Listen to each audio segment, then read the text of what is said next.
Hello, we wish to welcome you to the 9th presentation in the virtual noon lecture series of the Lieberthal-Rogel Center for Chinese Studies for the fall of 2021. The complete series schedule is available on the China Center's website, and email reminders are sent out weekly. My name is Per Kassel. I'm an associate professor of Chinese history at the University of Michigan. I will begin with a few announcements. The next presentation in the fall of 2021 LRCCS noon lecture series will take place on Tuesday, November the 23rd, and will be given by Blake Miller, assistant professor on computational social sciences in the methodology department at the London School of Economics, who will be speaking on the logic of social media repression in China. Following the host's talk, you are welcome to submit questions you may have to the Q&A function at the bottom of your screens. Today's presentation will be given by Joseph Ho, Assistant Professor of History and Associate Director of the Prentice M. Brown Honors Program at Albion College, as well as a Center Associate of the LRCCS. His research concerns transnational visual culture, histories of photography and film, global Christianity, and Sino-US experiences in modern East Asia. Professor Ho is the editor, a co-editor of War and Occupation in China, the Letters of an American Missionary from Hangzhou, 1937 through 1938, published at Lehigh University Press, and the author of Developing Mission, Photography, Filmmaking, and American Missionaries in Modern China, due to be published at Cornell University Press. He's also my graduate student or former graduate student, so I'm particularly happy to have him here with us today, even though it's through Zoom. Today, he will speak on framing China, visual technologies, missionary modernity, and transnational visions of Sino-US encounters. And now I'm delighted to present Joseph Ho. Thank you so much, Per, for that very kind introduction. Thank you to the LRCCS for hosting me today for this talk. And finally, thank you to all of you who are here today. I hope that it'll be an enlightening and enjoyable time together. And if you have any questions, again, please feel free to raise them at the end, and I'm more than happy to respond. So if you just give me 1 second, let me go ahead and get this share screen function going, and then we will be on our way. All right. So to kind of think about what we're going over today and what we're imagining really is the idea of what it means to frame China in a transnational set of visions using modern technologies and what I call missionary modernity in these kinds of Sino-US encounters. Now, just to start us off really quickly, much of what I'm talking about today is also found in my upcoming book, Developing Mission, which is due to be published by Cornell University Press with a release date of January 2022, but the copyright is 2021. So it is coming out very soon, and I look forward to hearing for your thoughts and also questions about the book, as well as the materials for today as we go through. Now, for the students out there, we've got just a set of main topics, main questions and issues that I will be going over and thinking about together with you as we go through the topics for today, and to think about really vernacular photography and filmmaking by American missionaries and Chinese individuals as mediations of transnational modernities in the 20th century. So what does it mean for these technological and visual practices by Americans and by Chinese people involved in these exchanges to mediate transnational modernity? And in this mix, I'd like to think about the idea of missionary modernity, that the modernity that is promoted by American missionaries and missionaries more broadly in the 20th century in China is a kind of in-betweenness. It's not the kind of nation building necessarily that the nationalists or the communists are thinking about. It's kind of in between. And this modernity is linked to local perceptions, what missionaries are thinking about as their projects evolve on the ground, and how they think about themselves in relationship to the Chinese nation, and also to issues of Christian internationalism. What does it mean to be universally linked to not only the Christian institutions, but ideas that Christianity and ways of thinking about social justice and modernity and national belonging are really global in various ways, religiously, politically, culturally as well. And intersecting with this in-betweenness, these experiences and perceptions, are the ways in which people make and imagine images.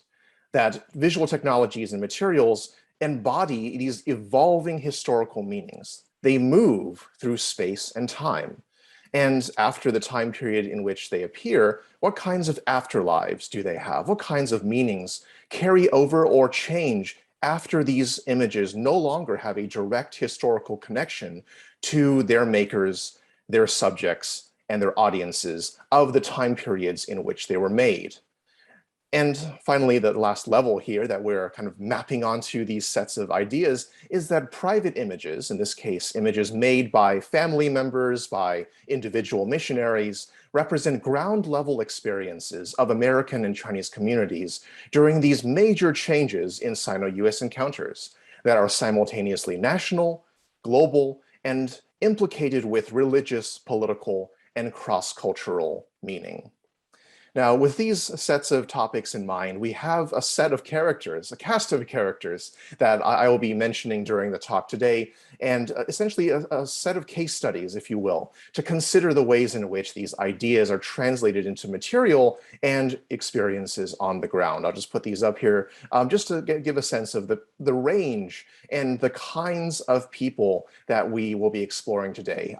American Presbyterian medical missionaries, Catholic missionaries in West Hunan, an American Episcopal missionary in Nanjing, who is then becomes very well known for visual documentation of the Nanjing massacre during the Second Sino-Japanese War, and also people who are not quite missionaries, people who are involved with the Catholic missions, but visit China briefly and then don't really live there or stay there. People like Bernard Hubbard, who is a filmmaker. And finally, Chinese Christian individuals who are involved in modern projects or are friends with the missionaries that, or associates of the missionaries that we are covering today.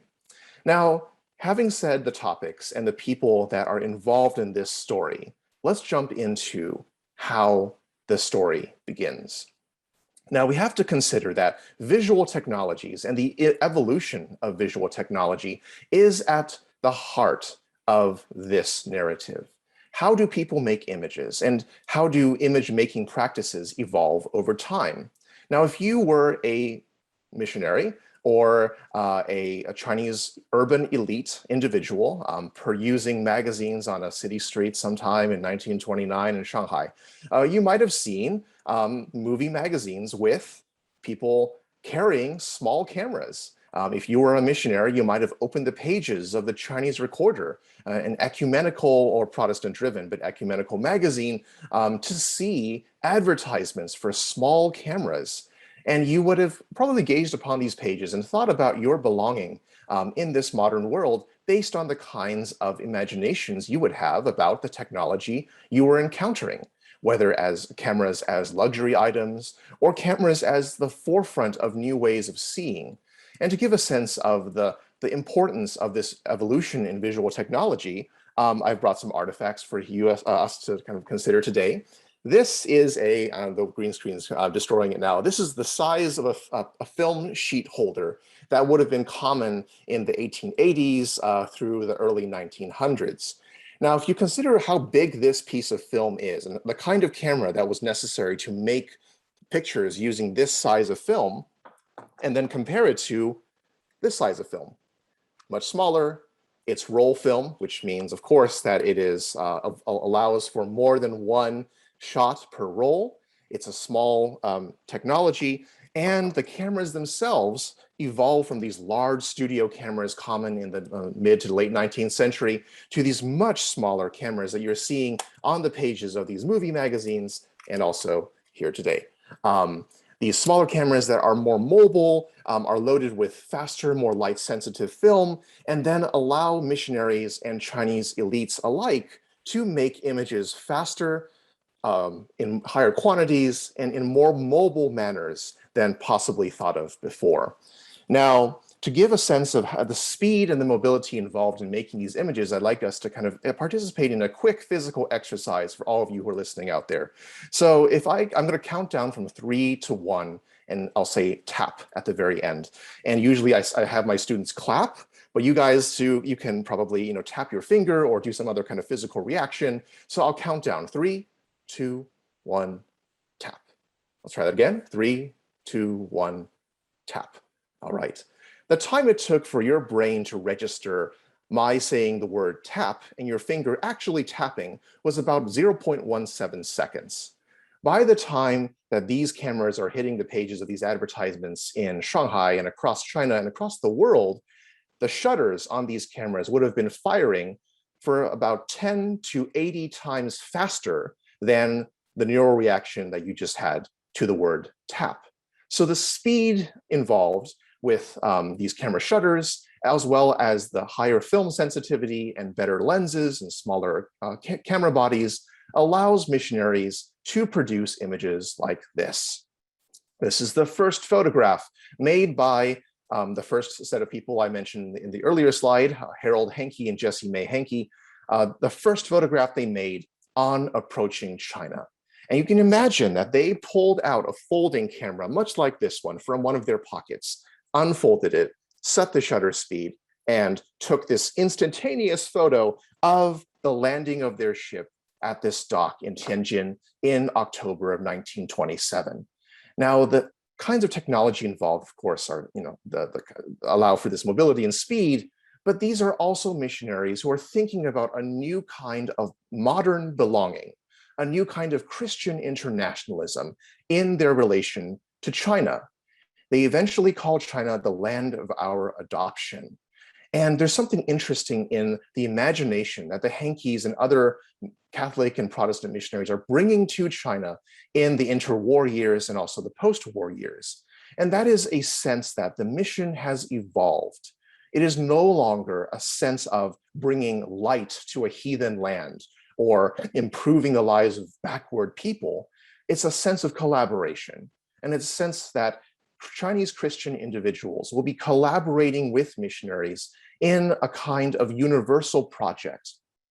Interestingly, an article published in the Chinese Recorder in 1929, entitled "The Modern Significance of the Missionary," lays out these ideas of modern missions very clearly. And I'll paraphrase one of the thoughts that is contained in that article is the idea that missionaries will be citizens of every country to which they go and from which they come.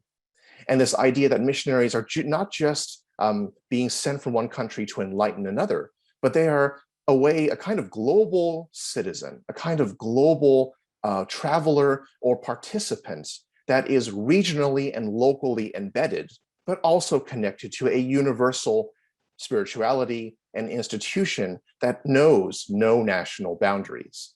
So all of these things are in the minds of the missionaries approaching China and unfolding their cameras and snapping these pictures. And as we kind of move through these images, let's continue to think about what that means for their identities and the ways that these images resonate.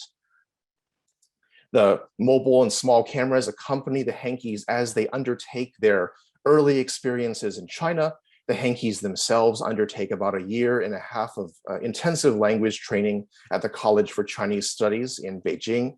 And as they learn the language, as they are exposed to the culture, that small camera goes with them as they navigate the streets of the city. And oftentimes we get in these images writings on the backs of the photographs with Romanized Chinese, with the Henkes attempting to figure out where they are in the city. This is a negotiation and a navigation of space and identity, and even language, as the Henkes are learning to converse with people and understanding their discomfort as foreigners and also their ultimate belonging in this place, all centered around the experience of taking photographs, of making images, and what that means for a modern missionary to do this in this environment. Now, this contestation over what it means to be a modern missionary is not only being carried out in China, but also around the world, and especially in the United States. there are debates during this time over whether it is more appropriate to save souls or heal bodies. And that is a kind of an oversimplification of what's called the modernist fundamentalist debate, that fundamentalists or conservative Christian leaders are calling for this idea to fight modernism, to fight this idea that one must be a social justice oriented person, that this idea of preaching the Christian gospel or ideas of conversion are more important for conservatives than they are for liberals or progressives on the modernist side. Now, this goes back and forth, and it's largely a debate carried out in American and Western European churches. But in China, the missionaries are caught in between these opposing poles of saving the soul or saving the body. And they do both. And especially for these medical missionaries, they are involved in the kind of building up of medical institutions and hospitals and charity and humanitarian work, as well as a deep belonging to the spiritual practices and religious ideas that are foregrounding the work that they do.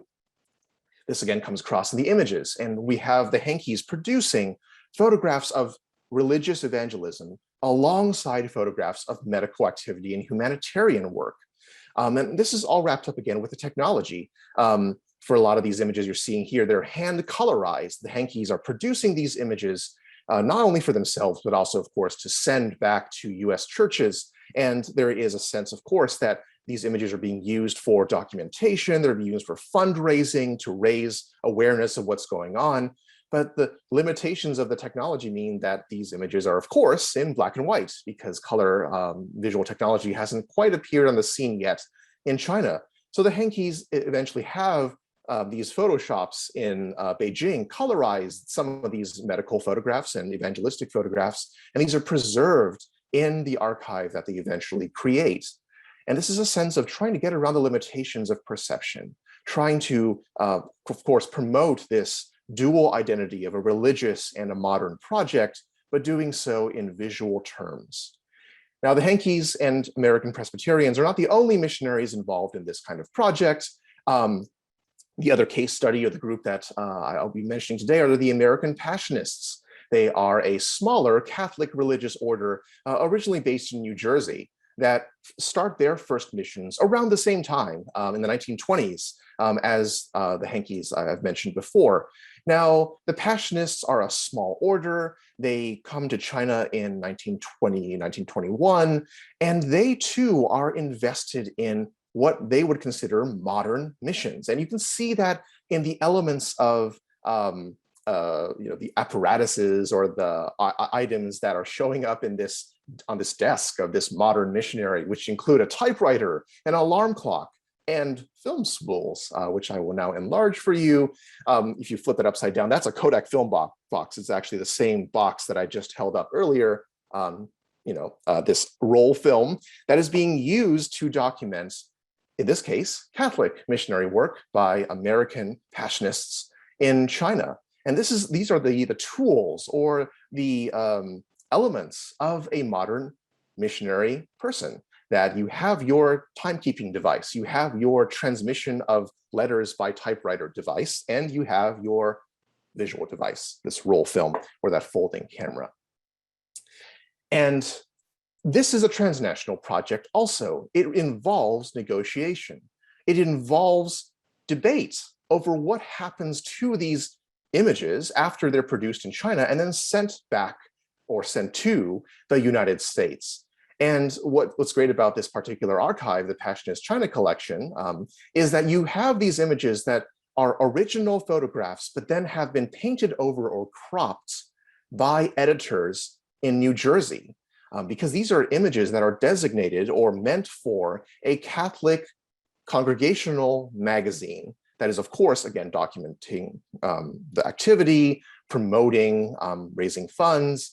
And there's a negotiation between how much control a missionary photographer has over his or her image, the images that they make, also the amount of control that the people appearing in these images have, as well as the kind of control that an editor has over the final image later on, whether that's cropping or whether that is distorting. in a kind of interesting case, the missionaries, the Passionists in West Hunan, send images of a certain these famine conditions that are occurring in the mid-1920s back to their headquarters in New Jersey. But the problem is when they get to the headquarters, and of course, these are images that are accompanied by these long letters discussing what's happening on the ground. When they get to the headquarters, the editor airbrushes out everything in the background, of course, appends this cry of distress, yao fan, at the top of the printed photograph, and also erasing clever things like there's a fruit, probably like a persimmon or some kind of pomegranate hanging over the heads of this starving father and son and this very emaciated or thin missionary, and they wipe that out because that's inconvenient. And the editor, makes that choice. When the magazine is printed and sent back to China, the missionaries are outraged by the fact that the editor has essentially wrested control from their images and made them far worse than the missionaries had originally intended. So there are all of these steps in this practice, this media practice, and there are debates over what constitutes control and what it means to manipulate or shape images, whether that is a missionary perspective, a Chinese Christian perspective, or an American perspective of people receiving these images and then using them for different kinds of promotion or even or documentation that may be built upon manipulation of images as they go along. Now, this is something that's discussed in the second chapter of my book, but just moving along here to kind of get back to the Presbyterians and the Protestants here, and to also signal the ways that images move and images are created and say things about the types of environments through which they pass. Now, this particular photographer is a colleague of the Hankeys, Dr. Ralph Lewis and his spouse, Roberta Lewis, used a twin lens reflex camera to produce hundreds of these square images. And many of these images are also now archived at the Bentley Historical Library, not so far away on our campus. So I'm happy to answer questions about their afterlives as well. But just think about the volume of images being made and the ways in which this photographer is using this particular camera. Now, we tend to think about cameras, like we use iPhones. You hold the thing up and you point it at someone, and there's a sense of power or like, discomfort involved in pointing something at someone.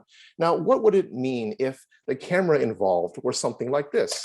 That would actually require the photographer to bend over, as Ralph Lewis is doing in that photo, to make an image bowing to the person in front of the lens, a twin lens reflex camera. And in this case, the design of the camera itself forces a kind of performance and relationship to the people in front of the lens in ways that we don't always consider, because as historians and as viewers, we only see the final products. We don't see the practice or the process. Now, it's these kinds of images and this kind of practice that allows and perhaps structures the way that Ralph Lewis makes his photographs. And his images are also capturing an evolution in the ways in which Chinese Christian communities exist in relationship to foreign missionaries. Lewis writes about these ideas of self-supporting churches, that churches are not just to be driven or guided or even overseen by missionaries from outside China, but that indigenization and self-supporting communities are the kinds of groups that will spearhead Christianity in China into the future. And these images are all produced by that camera that you saw and that person that you saw earlier. And they show a kind of transformation in belonging from this movement between missionaries coming to China, but China, in a sense, driving its own Christian community. And we have images also taken by Ralph Lewis on the right-hand side of a memorial for a medical doctor, missionary doctor, who died, and the Chinese Christians, and Ralph Lewis writes about this, individually and as a community put together a memorial for this doctor without any input from the missionaries. This was a self-driven community thing. But this doctor had not died in Hunan. He passed away in Oklahoma, thousands of miles away. And using modern technology, the news was telegraphed to the mission, and the Chinese Christians in that community, in the Protestant church in Hangzhou, in Hunan, using a photograph as a stand-in for the body of Dr. Brown, created this memorial, which was then itself memorialized using modern visual technology by Ralph Lewis. So there's all of these frames within frames, pictures within pictures that connect us to the identities, the technologies, and the transnational networks that are involved in making these images and structuring these experiences. And on the topic of transnational networks, we might as well also shift over to a little bit more about these other visual technologies. Now, if you look at this photograph, and this is an American Presbyterian regional mission meeting in North China, you'll notice that there's a man on the far right side who is carrying a kind of box. And of course, that man you've already heard of is Dr. Harold Henke. But that box is no simple carrying case. It might be a doctor's case. It's not. That box originated in a place further away in New York. And it was the Rye Presbyterian Church in the fall season of 1930 that got together and collected funds for the purpose of a moving picture camera for Dr. Henke, missionary in China, so that he could take moving pictures to illustrate his work when he returns on his furlough in a year or two. And that church collected $150, which is equivalent to about $2,500 in today's money, and purchased a Kodak, Sino-Kodak, 16mm Model B moving picture camera, and shipped it from Rochester, New York to North China, to Shunde, Hebei. And all of a sudden, you see that box appearing in the backgrounds of these images. And once you see the box, you cannot unsee the box. That is a movie camera that the Henkes then use to produce, by the time they leave China in 1949, 6,400 feet of moving picture 16mm film that is then documenting all sorts of activity in film, in movies. And the interesting thing about this particular set of filmmaking practices is that they too mirror the modernist fundamentalist debate. We have reels for the hospital. That's the modern, care for the people, heal the body side. And you have reels for the church. That is the conservative, the orthodox, evangelism and religious community building side. And even the films themselves are split between these two different kinds of projects that missionaries are involved in this case, the Henkes in North China. That particular movie camera still exists today. And I was very fortunate and really, it was a wonderful honor that the Henkes, when I graduated from the PhD program at Michigan, gave me that camera. And I'm allowed to use it. The green screen's destroying it really quickly here, but this camera is now a teaching tool that I use in my classes and now in talks like these.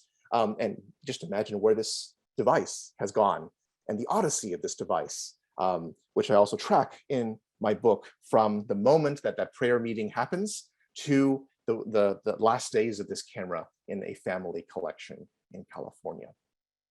And just to kind of tie things around here with relations, one of the toddlers, the little boy that you saw in the earlier photograph, was the person who showed me these films, Dr. Richard Henke. And these family connections run through the ways in which these materials exist, the ways they move through space and time, and the ways that they reach researchers. And I also want to note really briefly that these films are also now being preserved at the University of Michigan Asia Library. So I'm happy to speak about that later on as well. But it's interesting to see the genres of the films change from hospital film, church film, and also family film. And what does this mean for memory and experience as these materials move through time and leave missionary contexts and enter broader imaginations about China and about Sino-US contact? And to switch here from this idea of personal and private to what it means for these images to say something about political dynamics, I like to turn to a much darker period in history and the presence of another missionary filmmaker, or a missionary with a movie camera, the Reverend John McGee. Now, if you have studied the Second Sino-Japanese War or thought about the kinds of documents and evidence that we have from the brutality and violence of that war, we often overlook the fact that it is all of those things I mentioned earlier, the mission presence, the technology, the visual dynamics that allow for the Reverend McGee in 1937 and early 1938 to make the only existent film footage of the massacre, the atrocities that occurred in the city of Nanjing after the Japanese occupation of the city. And I won't go into the details here because it's a dark topic. There's much to be said about this, but the Reverend McGee was essentially going around the city using his camera and using his language skills, his embeddedness, his in-betweenness in this environment to make images of the atrocities that occurred in Nanjing. And of course, this camera itself has a longer afterlife. It now resides in the Nanjing Massacre Memorial Hall. It was donated by one of McGee's sons. And I have also been able to reconstruct that camera itself. So I'll try to just kind of imagine what that sounds like. And here we go. This is the camera that's identical to the one that McGee was using to make the atrocity films, and the ways in which there are afterlives involved with these films. 4 reels of this film are now in the Nanjing Massacre Memorial Hall. The other sets of films that McGee made in China and East Asia is at the Yale Divinity School Library. And I want to use McGee as a quick case study because these films themselves, we see the atrocity films as much more visible in the history of the Second Sino-Japanese War. But if you read carefully in the introduction that McGee put together for these films, the films that he shot during the Japanese occupation of Nanjing, we get this phrase that he is specifically leveraging Christian internationalism in framing his images. He says that these images that he has made in China during the occupation, during the brutality, the murders, the rapes, that these images have been made with no thought of stirring up a spirit of revenge against the Japanese, but to stop the war. This is an anti-war statement that is predicated on imaginations of Christian internationalism and presence of the missionaries in other places in East Asia. One of the first places that the films were sent after they were processed, after they were smuggled out of Nanjing, one of the first places they were sent was to a group of Japanese Christians in Japan. And they were carried there by missionary networks. And this introduction was given with the films to show that if people really just saw what was going on, perhaps Christians and people of other faiths or no faiths could band together to stop this war. And the interesting thing is that McGee himself, 10 years before he turned on his camera and visualized the Nanjing atrocities, was himself in Japan. That in the spring of 1927, he spent several weeks traveling through Japan, that's his son, with Japanese children at a church kindergarten. And he filmed all of these interactions between missionaries and Japanese Christians and Japanese communities, such that when the atrocities occurred in Nanjing, there was a sense that he couldn't reconcile those brutalities with the kinds of people he had met in Japan, and therefore made these films not simply to stir up hatred, but to drive understanding under the rubric of Christian internationalism. Now, not all missionary filmmakers were like McGee in the ways that they were thinking in terms of internationalism. We'll turn to one of our final examples here of a missionary with Father Bernard Hubbard, a Jesuit visitor to China, who is himself not a missionary in China. He's a visitor, but he's also a filmmaker. And his images intersect with a kind of nostalgia as in the post-war era, and these images are all from 1947, 1948, that Bernard Hubbard, as a visitor to China, is trying to capture the last remnants of a foreign influenced mission before that mission is essentially subsumed, destroyed, expelled by the changes of the growing Cold War in East Asia. And Hubbard is a commercial commercially connected person. He uses product placement.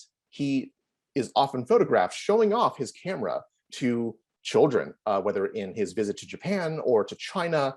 And the products of this commercial mission connection are then leveraged to produce higher quality film, film that was donated by a certain company, the ENSCO Corporation.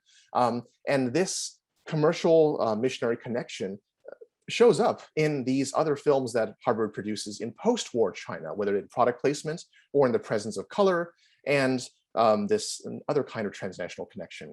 You'll notice that the portrait over Tiananmen Square is not the current portrait that we have now. But this particular film, Ageless China, is a kind of quasi-travelogue mission film that Hubbard makes in 1947. But interestingly enough, he doesn't process all the footage until late 1948, early 1949. And such that when he finally screens the film, China has changed. That portrait of Chiang Kai-shek is no longer there, or will be soon taken down. And this is a film that is not only in color, but has sound narration. And Hubbard waffles between essentially calling out communism in China for destroying Christianity, and then trying to figure out where his film belongs in a history that no longer includes missionaries as a kind of driving force in China. And I can certainly speak about the kinds of loss and nostalgia and temporal visual reframing that is involved in films like this from the kind of transition period or the end of the Republic of China in mainland China and the beginning of the People's Republic of China, captured here in missionary film. But I want to end on a more personal note, that these images are not just the images of missionaries by missionaries for Christian congregations in the United States. They intersect with other kinds of Chinese modernities and experiences that are coming across in materials like this, a certain photograph album that I encountered in Wuhan in 2011 of a particular surveying civil engineer named Li Qinghai, who shot these images over a long period of time, 20, 30 years, that included his graduate education at Cornell University, his work with civil construction teams under the Works Progress Administration in the United States, and also the move of institutions from the Eastern Seaboard to Central China and Western China during the Second Sino-Japanese War. And these are other kinds of modernities, other kinds of building China that intersect with the missionary project, the missionary visual practices, and missionary modernity. And these images too intersect. As Li Qinghai is making these images, we also see in the album that new relationships pop up. The certain woman appears in some of his pages of his album, pasted very neatly, these small pictures made with probably a small camera, much like this one, a Leica camera that was also in the movie magazine you saw earlier. I'll take a picture of you guys. There we go. Now, that small camera, that small images, these small images also record this encounter. Liu Zhi, the fiance who became the spouse of Li Qinghai, was a friend of the hankies. And when I found this image, I realized that there were images of that couple, Liu Zhi and Li Qinghai, in hanky family albums. And this is a small encounter. I mean, well, it's not actually a small encounter, it's a small visual encounter with a larger experiential encounter between missionaries and Chinese individuals, Chinese elites in this case. And Liu Zhi was a Chinese Christian nurse who had been trained with the hankies in their mission station during the first couple months of the Second Sino-Japanese War. And after the war was over, it was the hankies that sponsored and encouraged her marriage to a man who was avowedly not a Christian. That he was a secular person, very deeply invested in communist ideology, a civil engineer, and the hankies hosted their wedding reception in their home in their new mission posting in Beijing after the war in 1948. And it was through the hanky family that I was able to, in 2011, actually meet Liu Zhi. And these albums were actually stored underneath her bed, the bed that we're sitting on after we had this chat. And she was about 94 years old when we met. And this is the moment that I realized that these materials, these experiences, and these overlaps in modernity and imagination are just swirling around the memories, the images, and the identities that I'm encountering here on the ground in Wuhan. Now, after I found these albums and recorded oral history interviews with Liu Zhi, I went back to California and found in the Henke album a photograph taken not by the Henkes, but by Ralph Lewis, their colleague, of student nurses. And this was the image of Liu Zhi. She's at the left-hand side of the first row of nursing students in late 1937. This is the image, the moment at which she entered this community as a nurse trainee, and she was also a refugee from the Second Sino-Japanese War in the Henkes mission station in 1937, and then started a lifelong relationship with this particular American family. 16 days after I found this image, and I had emailed a digital copy to Liu Zhi's son, Liu Zhi passed away. And the son, Liu Zhi's son, sent me an email, and he said that when she saw this image, and she was suffering from dementia at the time, when she saw this image that she had not seen before, she remembered the names of every single one of her classmates standing and sitting together with her in front of this mission station in North China in 1937. And I'll end on that note, this idea that these are images and materials and visual practices that are profoundly transnational. They take in private imagination, public identities, secular and religious institutions, and they are fragments and representations of missionary modernity colliding with, being subsumed by, and also working together with Chinese modernity in global ways. And in many ways, these images, these visual practices and imaginations are truly more than meets the eye. Thank you.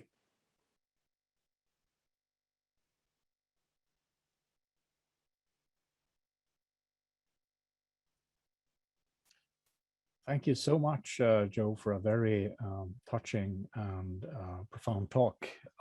We are now open for questions that members in the audience are welcome to type as we speak. And I already have one directed to you from Yanshuo Zhang, and she asks, I was wondering what the similarities and differences may be with regard to the use of visual technology and visual practice between American and other Western missionaries, such as the British and the French, who are also active in China, particularly Southwest China. It's an excellent question. So I will say now that I'm sure there are a lot of overlaps in the ways that other kinds of other nations of different national belonging are producing their images. I haven't done a strict comparison between British and French and American missionaries, but in some ways there's a lot of overlap in the way they think about images, but also there are larger networks that the Americans are arriving late on the scene with. The French have this wonderful magazine, Mission Catholique, that is a Catholic magazine, of course, promoting missions that is beautifully illustrated. And in that case, we have a kind of interesting comparison between the Passionist Sign magazine, which is just getting off the ground, to a very well-established French magazine that is promoting missions in a European context, but connected to China. So I'm more than happy to think about that, and certainly we could talk more about those connections. But I have covered some missionary imaging in Southwest China, and can certainly talk about that later on. But the question of overlap and connection, there are a lot of overlaps and certainly differences in national, I think, projects that British and French missionaries are also involved in. But thank you for asking. Okay, the second question comes from my colleague Ian Shin, and And he says, thank you. What a beautiful and thought-provoking talk. I especially appreciated your observation about the bodily practices of this image making. Can you talk a little bit about the difference between photography and filmmaking for American missionaries? Were they interchangeable forms of media productions for them? Or did they see one as especially suited to capture some things versus others? Great. Well, thank you, Dr. Shin. That's an excellent question. The missionaries, especially the ones that I was covering in the book and also in the talk, thought about the ways that filmmaking was much more public.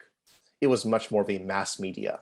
When you show a film, you don't always show it to just one or two people. You can project it for a large audience, and films move intrinsically within the frame, but also films can be carried to different places and screened for mass audiences in similar ways. And of course, that connects to issues of fundraising and documentation. But it also allows for different nuances in visual narration that are not just possible with photographs. You can write on the back of a photograph, you can contextualize it in a letter, but with these films, missionaries are sending these extremely long descriptions of what's in the film, or they're going with the film itself to present them to congregations. So it's a performance. It's also a mobile kind of media. But on the other hand, there are limitations with film that photography doesn't have. You can print a photograph, stick it in an envelope, and anyone can view it on a kind of private or public basis. It can be easily reproduced. Film, you need a projector, you need a power source, you need to have someone who knows how to run the projector, and preferably someone who can explain what's in the films as they're playing. So there are different dimensions involved, and missionaries leverage them for different things, which is also interesting why Reverend McGee produces films. Of course, his colleagues are also making photographs of Japanese atrocities. The films tell a different story, and they're more graphic because they move. So in a way, he's also leveraging that technology and the mobility of film to make a statement about Japanese atrocities in Nanjing. So there's all these levels, but I love what the Hankies write about the films. When they send one film reel ahead to New York, one of their letters ends with, "We hope that this film gives you some idea of our life in China in the meantime, before we can get there and be with you ourselves." So there's this life-likeness or movement that is inherent to film that the missionaries themselves are also thinking about and wrestling with in different ways. But thank you, Dr. Shin. Excellent question. So the second, next question comes from Wright Doyle, who says it's a marvelous lecture, and as a missionary who's taken hundreds of photos of my Chinese friends, I was very touched. His question is, since medical work goes all the way back to the first day of the Protestant missionary enterprise, I was curious why you chose photos of medical missions as examples of modern missions. Excellent question. Part of it was limitations in the kind of research I could do, and I would love to explore 19th century imaging and photography in intersections with medical missions earlier on, of course, in China, as you point out. But part of it was that these missionaries, the medical missionaries that I focus on in my research, at least this part of the research, were the ones who were taking the most photographs during this time. And some of them were using their cameras for medical research, attaching them to microscopes, sending images to the Peking Union Medical College, for example. And they were the ones who were equipped with this technology to make these kinds of images. And part of it's also because in the 1920s and 30s, that question of healing the soul versus healing the body is much more pronounced in the debates between missionaries and their sending organizations, and also among Chinese Christians who are debating the role of foreign missions in modern nation building. So all of these intersections, as well as the technology and number of images, were kind of at the heart of the reason why I chose to focus on the 20s, 30s, and 40s in my particular research. I'm happy to chat more about earlier forms of missionary imaging and medical practice later on as well. Thank you. Okay, here's not so much a question, but so we're having a question from our graduate student, Andrea Valedon-Trapote. She says, do you see any mediations between the agency of the subject in relation to the gaze of the photographer within these performances of missionary photography? Fantastic. Excellent question. So part of it is that there is a negotiation going on between the photographer and the subject. And we know this in all sorts of everyday image practicing. When you take images with your friends or you're taking pictures on travel, you tend to have some different relationships to the people in front of the lens. You can either engage with them or you don't. It depends on how kind of the setting and the relationship you have to the people there. But a great example that I got from the Passionists was a particular missionary photographer who made images of every single one of the people who he baptized on a certain day. And he writes about the kind of mental gymnastics necessary to switch from Latin to Chinese to English, from liturgy to chatting with people to getting them together for the photograph.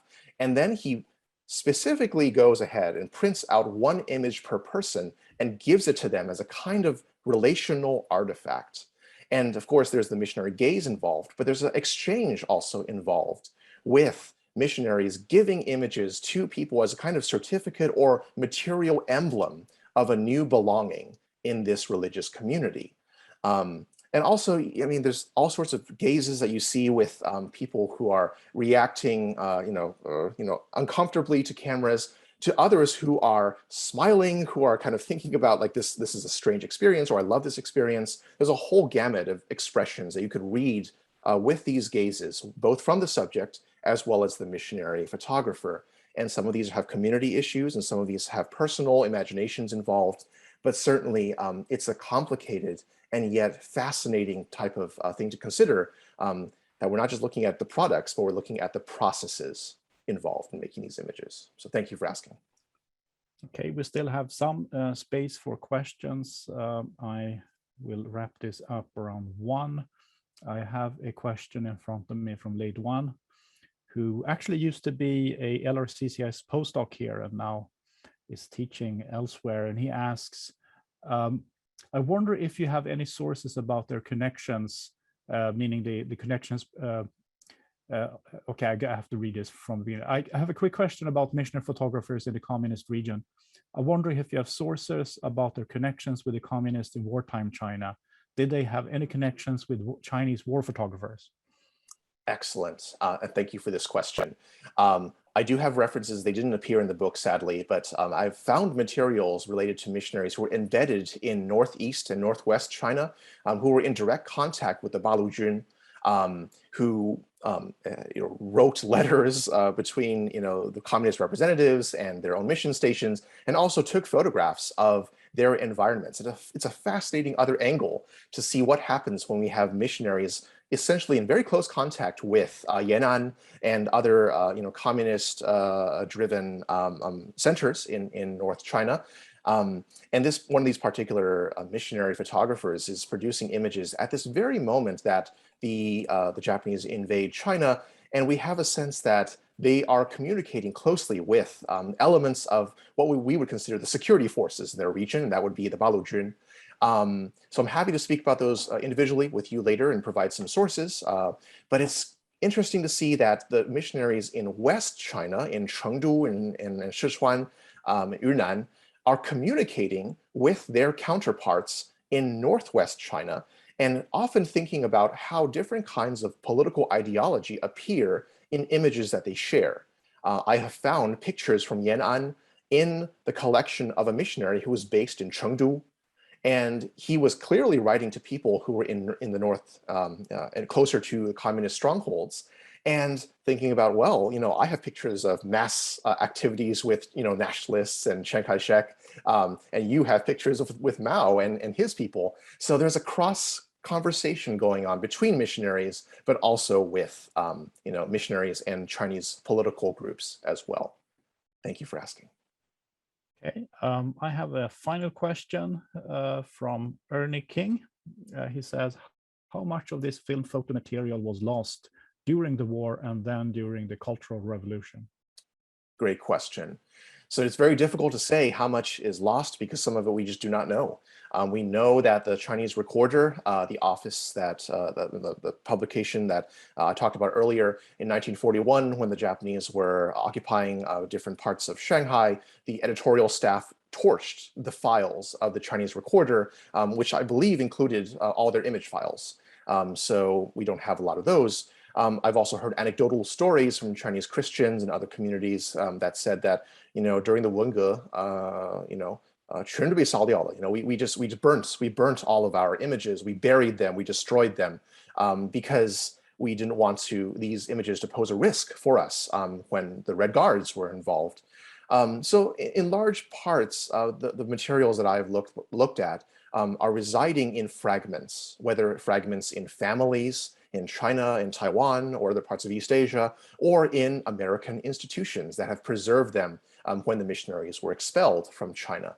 So I think it's a fascinating trajectory. It's a fascinating afterlife that is itself also filled with silences, fragmentation, and tragedy. But it is fundamentally part of this story. Okay, I think that wraps up our question and answer session. And I think we should extend our thanks to Joseph for an excellent presentation and for his good work during Q&A. So can we give him our virtual applause? So this concludes the session for now.